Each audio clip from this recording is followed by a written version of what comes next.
The galaxy was tense. News of an alien armada heading toward Earth had spread like wildfire, shaking every corner of the universe. For decades, humans were seen as weak, fragile beings clinging to their small blue-green planet, unable to defend themselves against anything stronger. Everyone expected humans to run and hide when faced with extinction. That's what they always did, or so everyone thought. The warning. It all started with a single transmission. A deep, guttural voice echoed across every communication channel on Earth, speaking in broken but understandable English. "This is Zerkath of the Vorthok Empire," it said. "Surrender your world or face annihilation." The message ended with a chilling countdown. 24 hours until the deadline. People froze in fear. Screens in homes, offices, and public spaces flickered with images of massive alien ships descending from the void of space. These weren't just ordinary spacecraft. They were colossal, intimidating structures that blocked out the sun wherever they hovered. Each ship bristled with weapons glowing ominously, ready to unleash destruction at a moment's notice. It was clear that humanity was dealing with a power far beyond its own. Governments scrambled to respond. Emergency meetings were held worldwide, but no one seemed to have a plan. Some leaders suggested surrendering immediately, hoping the aliens might show mercy. Others talked about evacuating Earth entirely, abandoning their home before it was too late. Panic rippled through cities as people packed up their belongings, desperate to escape the impending doom. Streets filled with chaos as families tried to flee, unsure where to go or what to do next. But not everyone ran. In a quiet neighborhood in Chicago, a young mechanic named Elena sat in her garage, staring at the screen showing the alien fleet. She clenched her fists tightly, feeling anger rise inside her chest. "We can't just give up," she muttered under her breath. Her hands moved instinctively to the tools scattered around her workspace. If running wasn't an option, then maybe fighting was. Elena wasn't alone in this sentiment. Across the globe, whispers of resistance began to surface. In Tokyo, a group of tech-savvy teenagers gathered in a basement, hacking into old satellite systems to create makeshift drones. In rural Africa, farmers sharpened their tools, determined to protect their land no matter the cost. Even in small towns, people started organizing themselves, pooling whatever resources they could find. It wasn't just soldiers preparing for battle. It was ordinary men, women, and children united by a shared determination not to let their planet fall without a fight. The spark back in Chicago, Elena decided to take action. She stepped outside her garage and climbed onto a pile of scrap metal stacked in her driveway. Holding a megaphone she'd salvaged from a nearby store, she called out to her neighbors who were frantically packing cars and boarding up windows. "Listen, to me," she shouted, her voice trembling but firm. "I know you're scared, we all are, but think about what we're doing right now. We're running away. Running has never solved anything. If we leave our homes today, we'll lose more than just buildings and streets. We'll lose who we are." Her words caught the attention of a few people nearby. One man stopped loading his truck and turned to look at her. A woman holding her child paused mid-step, tears streaming down her face. Slowly, others began to gather around, listening intently. "We've spent our lives running," Elena continued, her voice growing stronger. "Running from storms, running from wars, running from ourselves. But if we run now, we'll lose everything. This isn't just about surviving, it's about standing up for what matters. Our families, our future, our freedom." Her speech struck a chord. People began nodding, murmuring in agreement. Someone asked what they could do, and Elena didn't hesitate. "We fight," she said simply. "Not with fancy weapons or armies. We use what we have. Our minds, our hands, our hearts. Together, we can make a difference." Inspired by her words, the crowd sprang into action. Neighbors brought out tools, spare parts, and anything else that could be repurposed for defense. An elderly man donated his welding equipment, while a teenager offered his drone-building skills.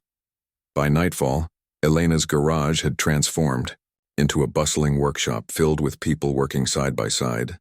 Similar scenes unfolded elsewhere. In Rio de Janeiro, a retired engineer named Carlos rallied his community to build barricades using abandoned cars and construction materials.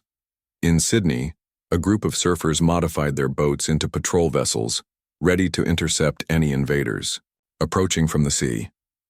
Everywhere you looked, humanity was finding ways to resist, not because they believed they could win, but because giving up wasn't an option. The military joins. While civilians prepared for battle, military leaders watched these grassroots movements with a mix more admiration and skepticism. General Marcus Hale, head of Earth's Defense Forces, convened an emergency meeting with his top advisors.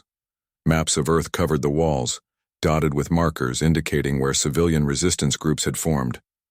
If we engage them directly, we're doomed, General Hale admitted grimly. Their technology is far superior to ours, but maybe we don't have to play by their rules. He leaned forward, pointing to the clusters of civilian activity marked on the map. Look at this. Ordinary people are stepping up in ways we never imagined. They're creative, resourceful, and fearless. What if we harness that energy, use guerrilla tactics instead of traditional warfare? His suggestions sparked heated debate among the officers. Some argued that relying on untrained civilians was reckless and dangerous. Others saw potential in the idea, especially since conventional strategies offered little hope of success. After hours of discussion, General Hale made his decision. "We'll work with them," he declared. "Train them, equip them, and integrate their efforts into our overall strategy. This isn't just a war. It's a chance to redefine what humanity is capable of." Orders went out immediately. Military personnel fanned out across the globe, connecting with local resistance groups and providing guidance where needed. Soldiers trained volunteers in combat techniques, while engineers helped improve the improvised weapons being crafted in garages and workshops. Civilians, in turn, shared their knowledge of local terrain and infrastructure, offering insights that even seasoned strategists hadn't considered. Preparations begin. As dawn broke over Earth, preparations reached a fever pitch. Factories once used to produce consumer goods now churned out crude but effective weapons. Communication networks buzzed with encrypted messages, coordinating efforts between distant regions. Volunteers drilled tirelessly, learning how to set traps, ambush enemies, and survive in hostile conditions. In New Delhi, a team of programmers worked around the clock to develop software capable of disrupting alien communications. In Moscow, architects designed underground bunkers to serve as safe havens during attacks. And in Los Angeles, artists painted murals on city walls depicting scenes of unity and defiance. The message was clear: humanity wouldn't back down without a fight. Even children played a role. Schools converted into training centers, teaching kids how to identify alien technology and report suspicious activity. Parents hugged their children tightly each night, knowing the risks ahead but proud of their bravery nonetheless. Countdown to battle. The hours ticked away as Earth braced for impact. By the time the final minutes of the countdown arrived, the planet was eerily silent. Streets emptied, skies darkened, and hearts pounded in anticipation. The Vorthak fleet loomed overhead, casting long shadows across the land. Their ships pulsed with energy, signaling that the invasion was imminent. But beneath the surface, humanity waited. Hidden in forests, deserts, and urban alleys, millions of people stood ready to strike. They clutched their makeshift weapons, whispered prayers, and steeled themselves for what was to come. No one knew if their efforts would be enough, but one thing was certain: they would not go down without a fight. When the first alien pod descended, touching down near a major city, the defenders struck swiftly and decisively. What followed was a series of small but fierce skirmishes, each one fueled by courage, ingenuity, and sheer willpower. Humanity had surprised itself, and soon it would shock the entire galaxy. The Vorthak fleet loomed menacingly above Earth, its massive ships blotting out the sun and casting long shadows over cities and towns. The countdown had ended, and the aliens wasted no time in deploying their forces. Landing pods descended from the sky like meteors, crashing into the ground with thunderous booms. From these pods emerged towering figures clad in sleek metallic armor, Vorthak warriors armed with weapons that hummed with lethal energy. Humanity's moment of truth had arrived. First contact in Tokyo, chaos erupted as a Vorthak landing. Pod smashed into the heart of the city. Buildings crumbled under the impact, sending plumes of dust and debris spiraling into the air. Civilians screamed and scattered, but not everyone ran. A group of teenagers, who had spent days modifying drones in a cluttered basement, sprang into action. Armed with remote controls and makeshift explosives, they sent their drones buzzing toward the alien invaders. One drone darted low, skimming the ground before slamming into a Vorthak soldier's leg.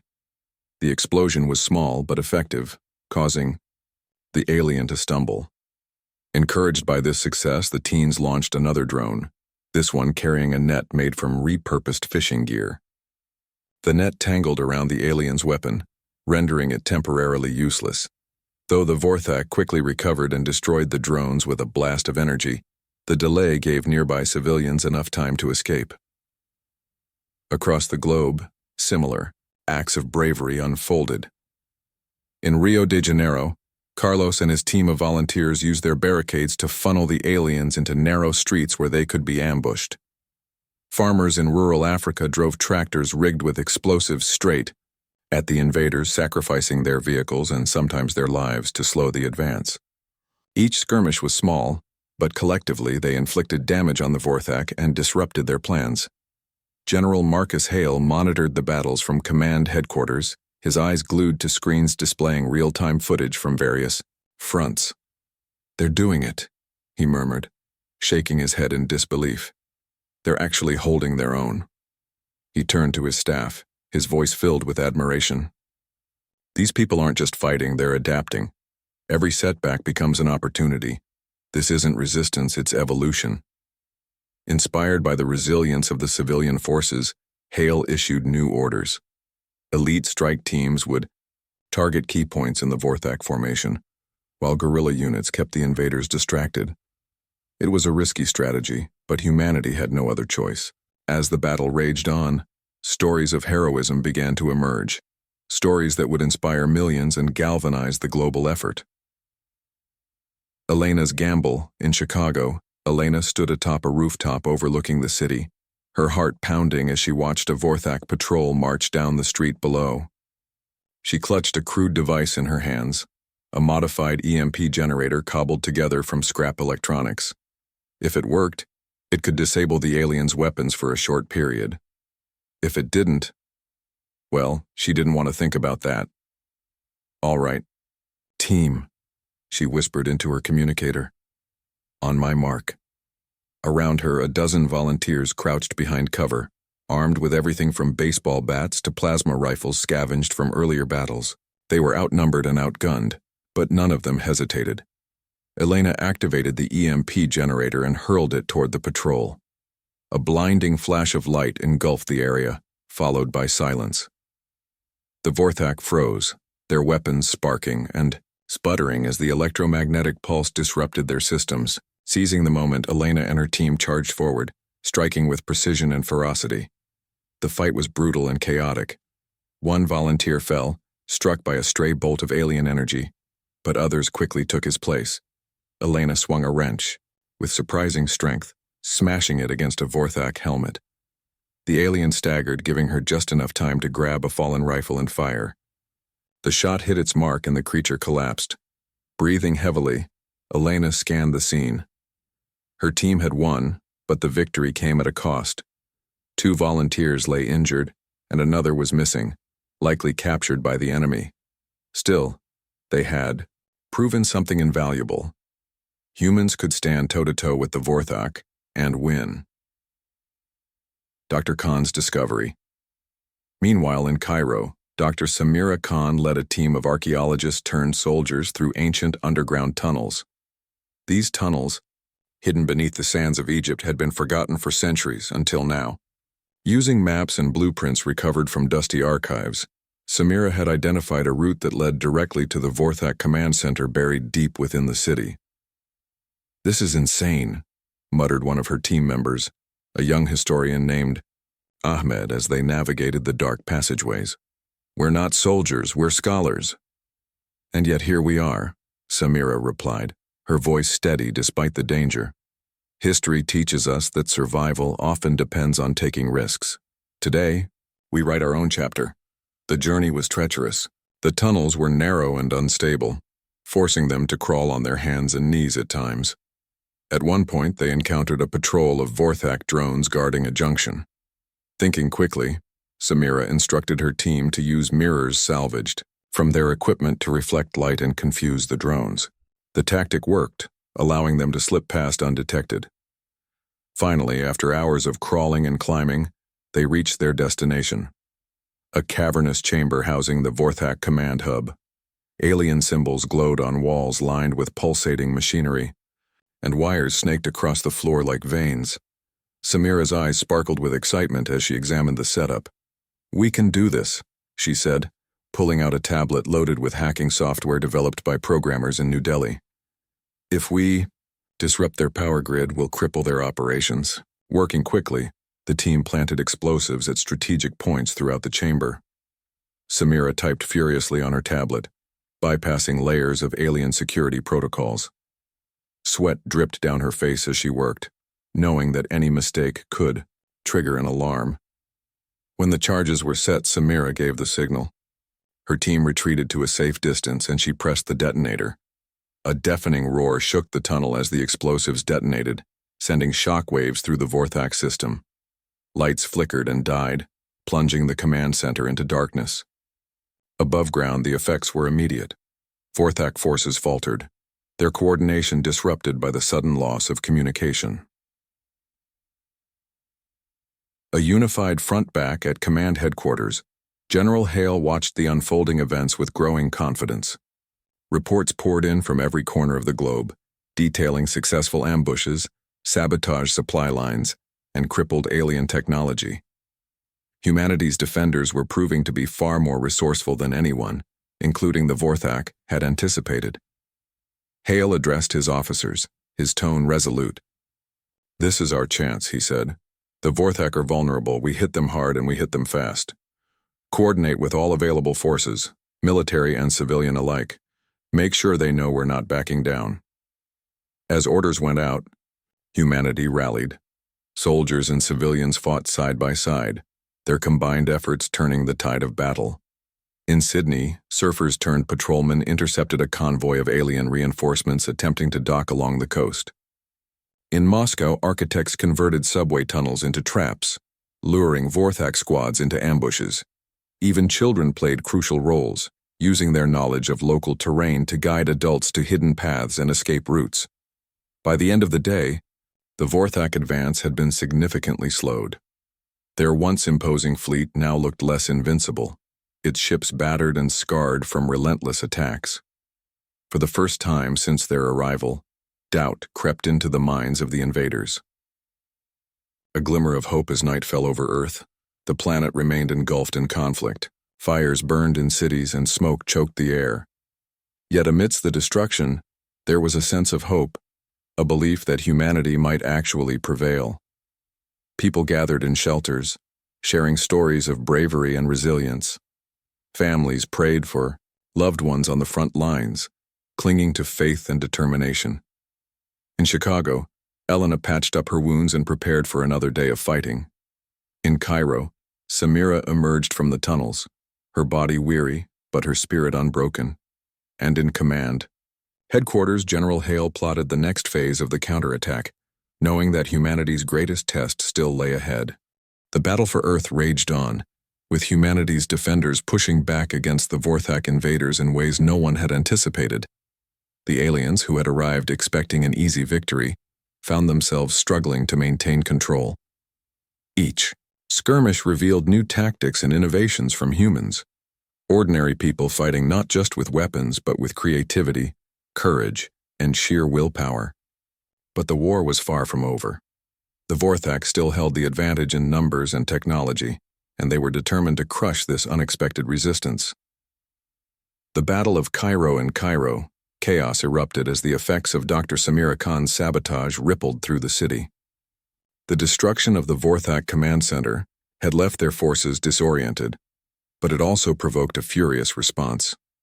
Reinforcements poured into the streets, determined to regain control and punish those responsible. For the human defenders, the fight became more desperate and more personal. Samira and her team emerged from the tunnels exhausted but triumphant. They had succeeded in crippling the Vorthak command hub, but now they faced a new challenge, surviving long enough to see their efforts pay off. As they regrouped in a makeshift shelter, Samira addressed her team. "We've dealt them a blow," she said, her voice steady despite her fatigue. "But they'll retaliate. We need to prepare for the worst." Her words proved prophetic. Within hours, Vorthak soldiers began sweeping through the city, searching for the saboteurs. Civilians took cover in basements and abandoned buildings, while volunteer fighters armed themselves with whatever they could find. Among them was Ahmed, the young historian who had doubted his ability to fight earlier. Now, clutching a crude spear fashioned from rebar, he stood shoulder to shoulder with others, ready to defend their home. The Vorthak advanced methodically, using their superior firepower to clear buildings and streets. But the defenders fought, back with ingenuity. In one alley, children used mirrors to reflect sunlight into the eyes of approaching aliens, blinding them temporarily. In another, farmers rigged explosives to water tanks, creating devastating traps that sent shockwaves through the enemy ranks. Despite their bravery, the human forces were outnumbered. Just when it seemed the battle might be lost, reinforcements arrived, a squadron of elite strike teams led by General Marcus Hale himself. The general had mobilized every available unit to support Cairo, knowing that holding the city was critical to turning the tide of the war. "Stand your ground," Hale shouted as his troops joined the fray. "For Earth!" The combined force launched a fierce counterattack, driving the Vorthak back toward their landing pods. It was a brutal, bloody fight, but slowly, the defenders gained the upper hand. By nightfall, the invaders had retreated, leaving behind smoldering wreckage and shattered confidence. Elena's leadership, hundreds of miles away in Chicago, Elena continued to lead her team with unwavering determination. Her small band of volunteers had grown into a formidable force, thanks to their resourcefulness and teamwork. Word of their success spread quickly, inspiring others to join their cause. One evening, as Elena reviewed plans with her team, a messenger arrived with urgent news. A large contingent of Vorthak soldiers was heading toward the city's industrial district, where factories producing improvised weapons were located. If the aliens reached those facilities, they could cripple humanity's ability to resist. "We can't let that happen," Elena said firmly. Turning to her team, she outlined a bold plan. "We'll split into two groups. One will stay here and fortify our position. The other will ambush the Vorthak before they reach the factories." Volunteers eagerly stepped forward, willing to risk everything to protect their community. Elena led the ambush group herself, moving swiftly through the darkened streets. When they reached the designated location, they set up traps using old vehicles and debris. As the Vorthak approached, Elena gave the signal. The ambush was perfectly executed. Explosions erupted around the alien forces, sending them scrambling for cover. Elena's team struck with precision, targeting weak points in their armor. The Vorthak fought back fiercely, but the element of surprise gave the humans the edge they needed. By the time reinforcements arrived to assist Elena's group, the invaders had been routed. The factories were safe for now. Exhausted but victorious, Elena addressed her team. "We showed them what we're made of today," she said, her voice filled with pride. "But this isn't over. We have to keep fighting no matter how hard it gets." Her words resonated deeply. People nodded in agreement, their resolve stronger than ever. Global coordination. As battles unfolded across the globe, humanity's leaders worked tirelessly to coordinate their efforts. General Hale established a central command center, linking military units and civilian resistance groups through encrypted communication networks. This allowed for real-time sharing of intelligence and resources, ensuring that everyone was working toward the same goal. In New Delhi, programmers updated their software to include new vulnerabilities discovered in Vorthak technology. These updates were distributed worldwide, enabling hackers to disrupt alien systems more effectively. In Sydney, engineers designed portable EMP devices based on Elena's prototype. giving fighters a powerful tool to disable enemy weapons. Even children played a vital role. Schools converted into training centers, teaching kids how to identify alien tech and report suspicious activity. Some even helped repair damaged equipment, their small hands proving surprisingly adept at delicate tasks. The sense of unity was palpable. People from different countries, cultures, and backgrounds came together, united by a common purpose. Flags and borders meant little in the face of extinction. All that mattered was survival and hope. Psychological warfare. As the days passed, humanity's defenders realized that defeating the Vorthak would require more than physical combat. The aliens' morale was beginning to waver, and exploiting this weakness could turn the tide decisively. In Rio de Janeiro, Carlos proposed a daring plan: psychological warfare. Using loudspeakers mounted on rooftops, his team broadcast messages directly to the Vorthak, taunting them and undermining their confidence. "You thought we'd run," the recordings declared in multiple languages. "You thought we'd give up. But you underestimated us. We are stronger than you imagined, and we will never surrender." At first, the Vorthak ignored these broadcasts, dismissing them as meaningless noise. But as the messages continued, and as losses mounted, they began to affect the invaders' psyche. Reports filtered in of Vorthak soldiers hesitating during attacks, questioning their orders or even refusing to engage. General Hale recognized the value of this strategy and ordered similar broadcasts across all fronts. Combined with relentless guerrilla tactics, these psychological assaults further destabilized the Vorthak forces, making them increasingly vulnerable. A beacon of hope, amidst the violence and destruction, moments of inspiration emerged. In Los Angeles, artists painted murals depicting scenes of unity and defiance. One mural showed a diverse group of humans standing together, their faces illuminated by a rising sun. Beneath it, the words, "We are Earth," were written in bold letters. These images spread globally, appearing on walls, screens, and social media platforms. They served as reminders of why humanity was fighting, not just for survival, but for the future they dreamed of building.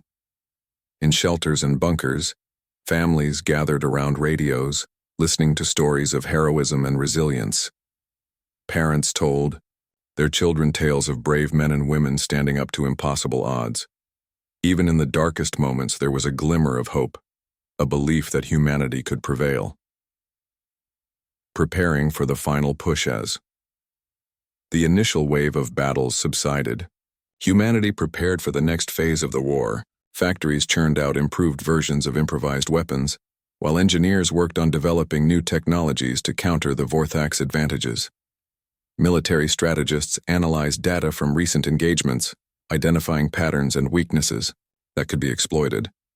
General Hale called a meeting with his top advisors, laying out a bold plan. "We've proven we can hold our own," he said. "Now it's time to take the fight to them. We'll launch a coordinated assault on their fleet, targeting key ships and disrupting their chain of command."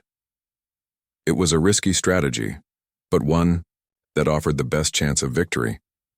As orders went out, people around the world braced themselves for what lay ahead. They knew the road would be difficult, but they also knew they weren't alone. Together, they had faced impossible odds, and, together, they would see this through to the end. The war for Earth had reached a critical point. Humanity's defenders, once dismissed as weak and insignificant, had proven themselves to be resourceful, courageous, and relentless. The Vorthak invaders, who had arrived expecting an easy victory, now faced a foe unlike any they had encountered before. But despite their successes, humanity knew that the battle was far from over. To truly turn the tide, they would need to strike at the heart of the Vorthak fleet, and that meant taking the fight to space. A daring plan. General Marcus Hale stood in the command center, staring at holographic maps of the Vorthak fleet, hovering above Earth. Each ship was a floating fortress, bristling with weapons and protected by impenetrable shields. Attacking them directly seemed impossible, but necessity breeds innovation. "We've got one shot at this," Hale said, addressing his team. "If we can disable their flagship, the command vessel where Zerkath is likely stationed, we'll cripple their entire operation." The plan was audacious, a multi-pronged assault combining ground forces, aerial units, and civilian ingenuity. Fighter jets piloted by teenagers trained in simulators would serve as decoys, drawing enemy fire away from the main strike force. Meanwhile, modified cargo ships equipped with experimental EMP technology would target the flagship's shield generators. Finally, a small team of elite soldiers, including Elena and Dr. Samira Khan, would infiltrate the vessel itself, planting explosives deep within its core. It was a long shot, but it was the only chance humanity had. Orders went out immediately, mobilizing every available resource. Factories worked around the clock to produce the necessary equipment, while volunteers prepared for what could be the final battle. Into space. As dawn broke over Earth, the first wave of fighters launched into the sky. Teenagers clad in patched-up flight suits climbed into cockpits, their hands trembling but determined. These young pilots had spent weeks training in virtual simulations, learning how to maneuver through asteroid fields and evade enemy fire. Now they were putting those skills to the test in real life. "Remember your training," instructed Commander Lisa Torres, a seasoned pilot overseeing the operation. "Stay low, stay fast, and don't let them get a lock on you." The teenagers nodded, gripping their controls tightly. As their engines roared to life, they ascended into the atmosphere, heading straight for the Vorthak fleet. Behind them, the cargo ships followed, their hulls reinforced with scrap metal and armed with EMP devices designed to disable alien technology. When the human ships entered orbit, the Vorthak responded immediately. Swarms of drones and smaller vessels surged forward, firing energy beams that lit up the darkness of space. The teenage pilots darted between the blasts, weaving through the chaos with surprising skill. Their mission was simple: distract the enemy and draw their attention away from the cargo ships. One by one, the pilots fell, their ships exploding in brilliant bursts of light. But each sacrifice bought precious seconds for the others. The remaining fighters pressed on, their determination unwavering. Meanwhile, the cargo ships closed in on the flagship.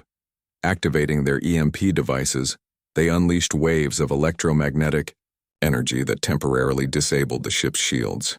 It was a narrow window, but it was enough. Breaching the flagship inside one of the cargo ships, Elena tightened her grip on her rifle, her heart pounding as she prepared to board the Vorthak flagship. Beside her, Samira double-checked the explosives strapped to her back, ensuring they were secure. "This is insane," Samira muttered, adjusting her helmet. "Yeah," Elena replied with a nervous smile, "but if anyone can pull it off, it's us." The cargo ship docked with the flagship and the boarding party moved quickly.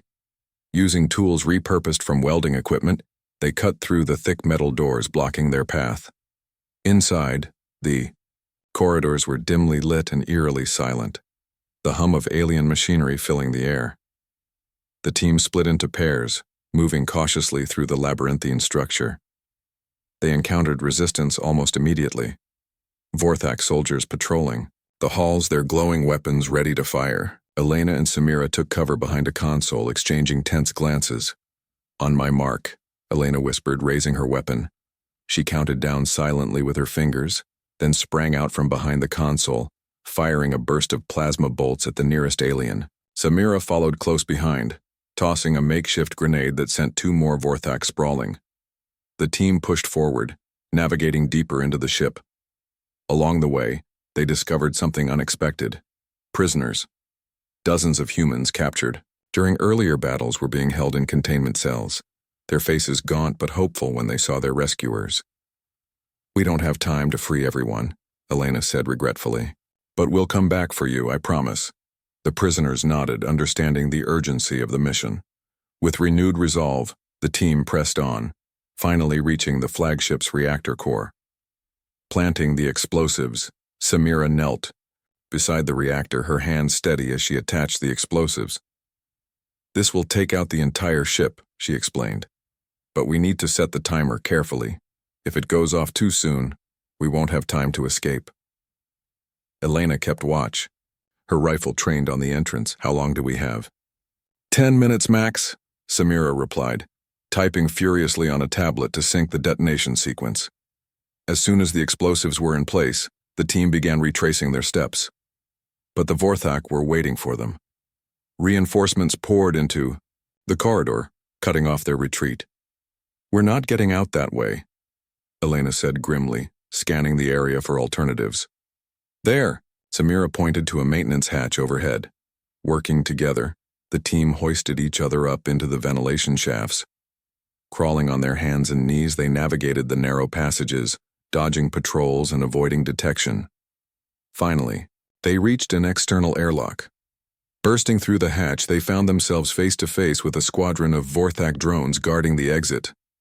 "Cover me," Elena shouted, charging forward with reckless abandon. Her teammates provided, covering fire, allowing her to reach the control panel. With a few quick taps, she opened the airlock, revealing the vast expanse of space beyond. "Go! Go! Go!" Elena urged, waving her team toward the waiting escape pods. One by one, they leapt into the pods and launched themselves into space. As the last pod detached from the flagship, the countdown timer on the explosives hit 0. A massive explosion, rocked the Vorthak fleet, sending shockwaves rippling through space. The flagship disintegrated in a blinding flash of light, debris scattering in all directions.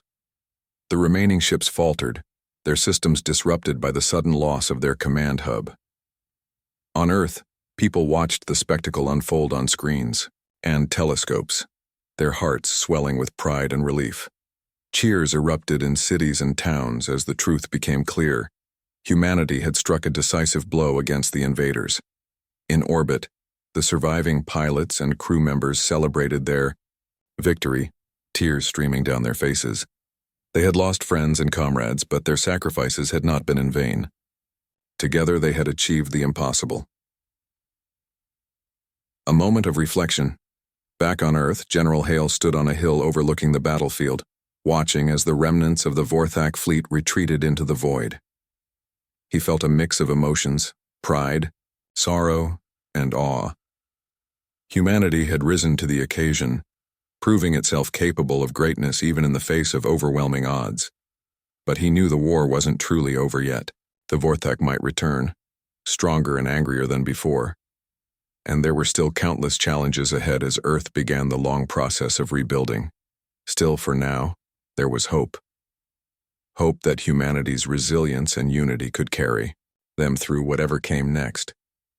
Hope that the lessons learned in this conflict would shape a brighter future.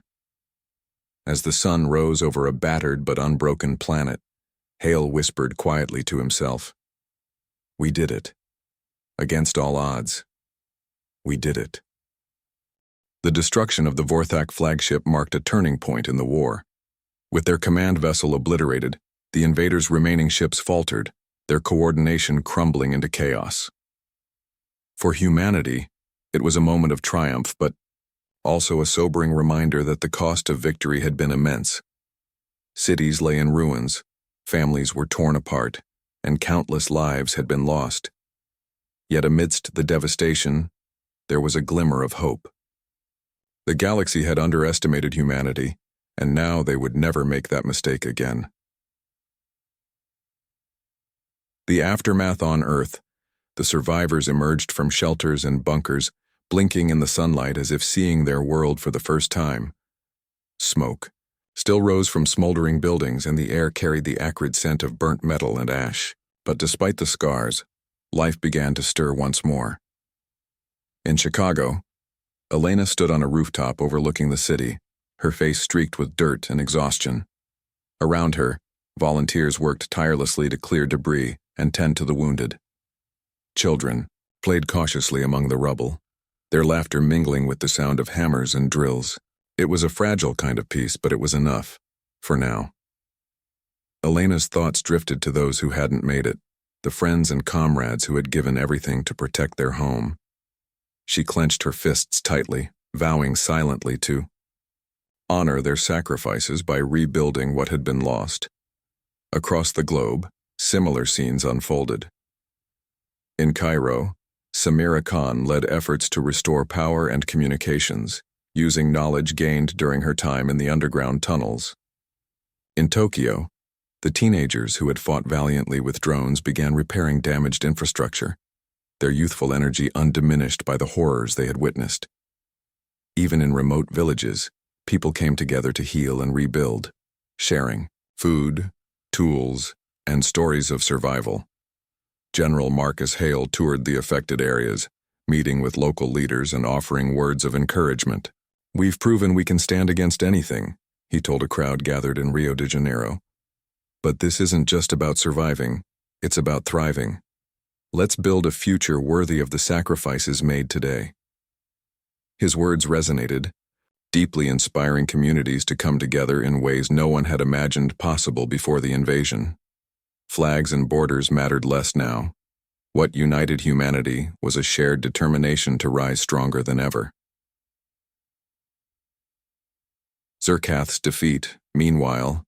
Aboard the retreating Vorthak fleet, Commander Zerkath struggled to comprehend how his forces had been defeated.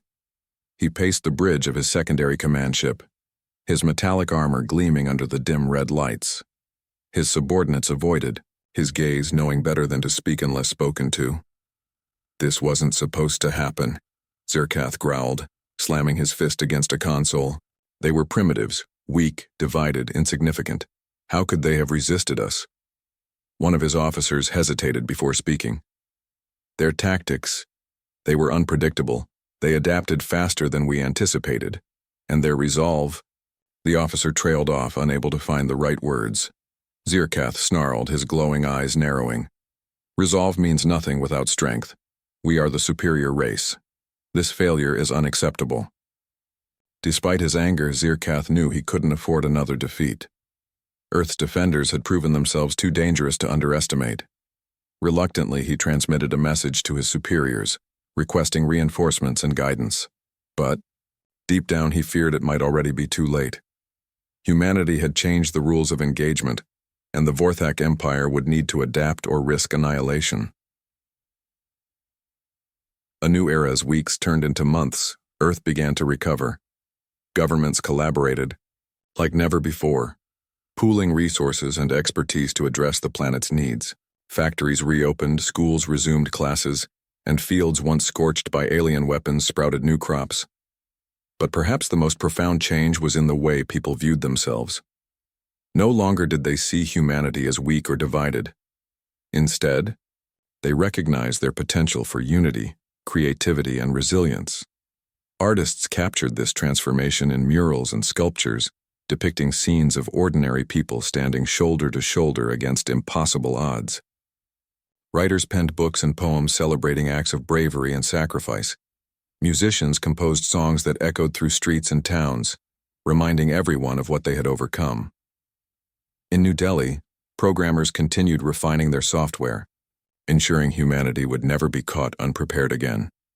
In Sydney, engineers developed advanced defense systems based on lessons learned during the war. Even children contributed, organizing events to raise funds for rebuilding efforts and honoring fallen heroes. Elena became a symbol of hope, traveling across the globe to share her story and inspire others. Wherever she went, crowds gathered to hear her speak. "We didn't win because we were stronger or smarter," she often said. "We won because we refused to give up, because we stood together, not as nations or races, but as humans." Her words struck a chord, sparking movements aimed at fostering global cooperation and innovation. Leaders listened, realizing that humanity's greatest strength lay in its diversity and determination. The galactic stage news of Earth's victory spread quickly through the galaxy, shocking even the most skeptical observers. Planets that had once dismissed humanity as irrelevant now watched with newfound respect, and perhaps a hint of caution. Diplomatic envoys arrived, seeking alliances and trade agreements. Some offered aid, while others simply wanted to understand how such an unlikely triumph had been achieved. General Hale welcomed these visitors warmly, eager to showcase humanity's progress.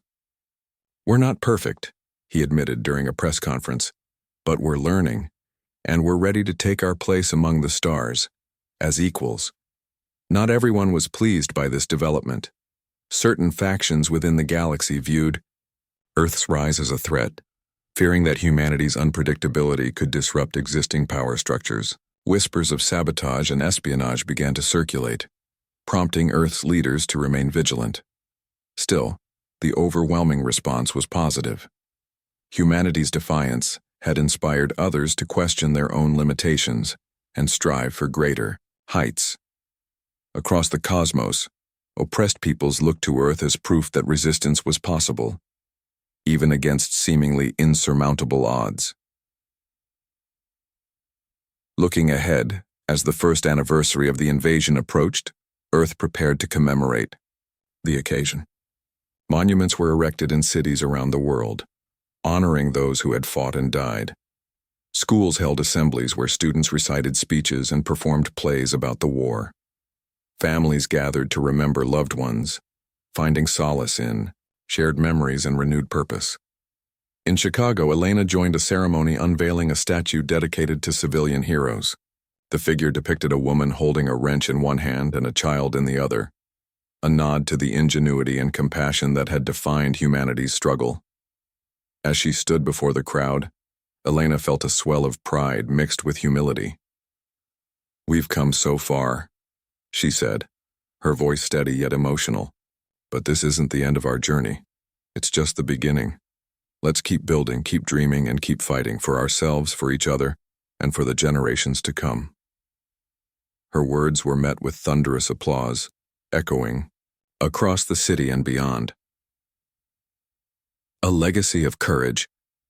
Years later, historians would look back on the Vorthak invasion as a defining moment in human history, not because of the destruction it caused, but because of the unity and resilience it inspired. Textbooks highlighted the contributions of ordinary people like Elena, Samira, and Carlos, emphasizing that heroism wasn't limited to soldiers or leaders. The war also sparked advancements in technology, medicine, and governance. Innovations born out of necessity paved the way for breakthroughs that benefited all of humanity. Space exploration accelerated, driven by a desire to explore the stars and ensure Earth would never again be caught unprepared. Perhaps most importantly, the war taught humanity an invaluable lesson. Strength wasn't measured by power or dominance, but by the ability to endure, adapt, and overcome. By standing together, humans had proven that even the smallest spark of hope could ignite a fire capable of lighting the darkest skies. And so, as the galaxy watched Earth rise from the ashes of conflict, one thing became clear. Humanity was no longer just a fragile species clinging to a pale blue dot. They were survivors, dreamers, and fighters, ready to shape their destiny and leave their mark on the universe.